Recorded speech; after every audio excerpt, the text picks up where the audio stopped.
টেনেরটা দাও।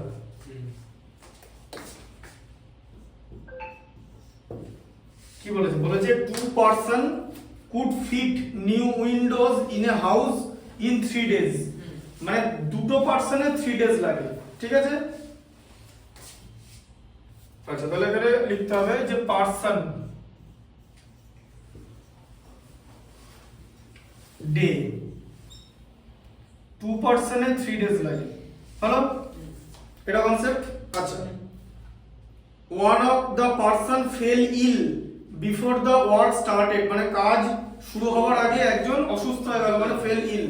how long would the job take now, যে এখন কতদিন লাগবে? তাহলে এখন যে একটা লোক আছে, তাহলে একটা লোকের কতদিন লাগবে বলো? একটা লোকের কম দিন লাগবে না বেশি দিন লাগবে? বেশি দিন লাগবে। বুঝে গেছো? আচ্ছা, এবার দেখো তাহলে কি হবে? Number of person and number of days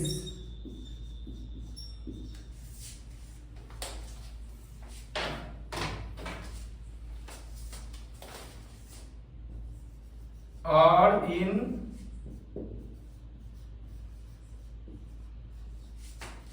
inverse proportion, তাই তো? এটাকে a ধরলে অসুবিধা নেই, এই যে এরকম হবে তো, ইনভার্স 2:1 কত হবে? a:3। হ্যাঁ, ঠিক আছে, তাহলে মাল্টিপ্লিকেশন করে নাও, 2 × 3 = a, 1 × a তো হয়ে গেল, a = 6। ঠিক আছে, তাহলে 1 পার্সনের 6 days লাগবে। how long would the job take now?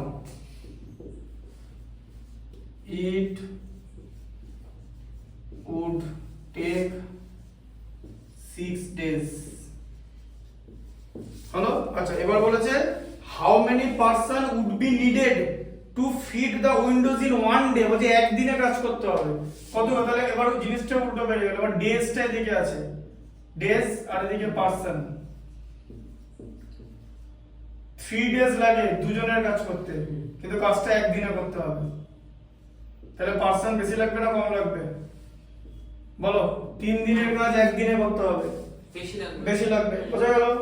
ঠিক আছে, আবার এখানে লিখতে হবে, এরকম ভাগ করে দেবে। ঠিক আছে, এটা সেকেন্ড পার্ট। হ্যাঁ, এটা সেকেন্ড পার্ট, এটা নিচে লিখবে ফার্স্ট পার্টের পর। ঠিক আছে,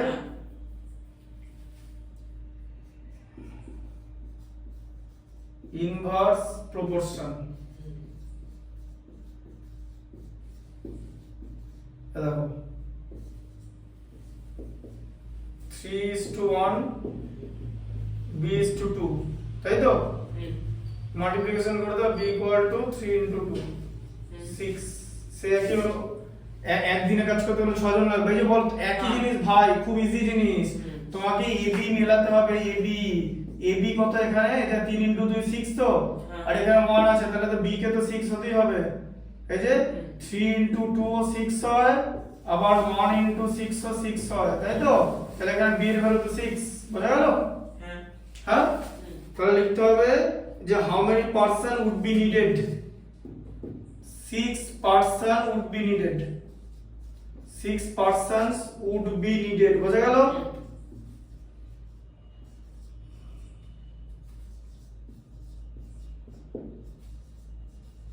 সিম্পল জিনিস, কিন্তু ভালো করে বুঝতে না, অন্য অ্যানসার এসে যাবে। বুঝতে পারলে?